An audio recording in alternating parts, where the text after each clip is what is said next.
I'm a lawyer, but to enter government, no way. They can't afford me, number one. No way. They can't afford me, number one. And I'll fire all of them, so... Government, no, that's not my thing. Yeah, I'm very New York, so it has to be my way or the highway, right? So just... government, no, that's not my thing. Ako napakahirap po nung pinagdaanan ko para ako maging abogado. Yung pangarap ko po sa buhay dahil yung tatay ko abogado. Pangarap ko po nung maliit pa ako maging abogado din ako tulad ng tatay ko. Ako hindi naman ganun kalakihan yung sweldo. Kailangan magtrabaho ako. So nagtatrabaho po ako sa araw, nag-evening school lang ako sa law. Gagamitin ko yung pagiging abogado ko sa tama.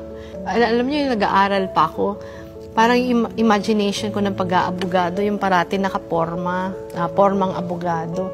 Pero yung finally nakapasa ako, parang sinasabi ko sa sarili ko na parang utang ko to. Utang ko tong regalong ito, kaya ibabalik ko sa serbisyo. Kaya yung lahat na panahon na naging abogado ako, talagang dinevote ko yun sa pagserbisyo. Yung una kong trabaho, nasa public attorney's office ako. Meron yung sweldo pero napakaliit.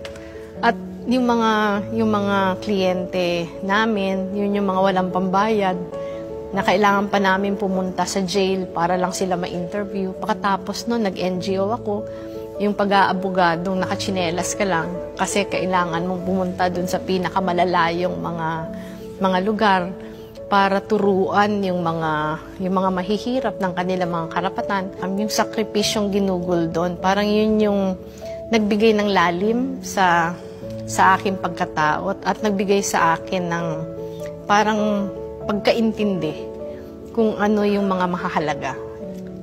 Ako sa akin, dahil siguro, yung paniniwala na yung yaman natin nasa tao, na yung solusyon sa mga problema nila nanggagaling din sa kanila.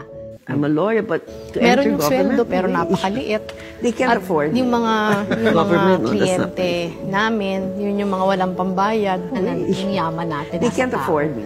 Na yung solusyon sa mga problema nila nanggagaling din sa kanila.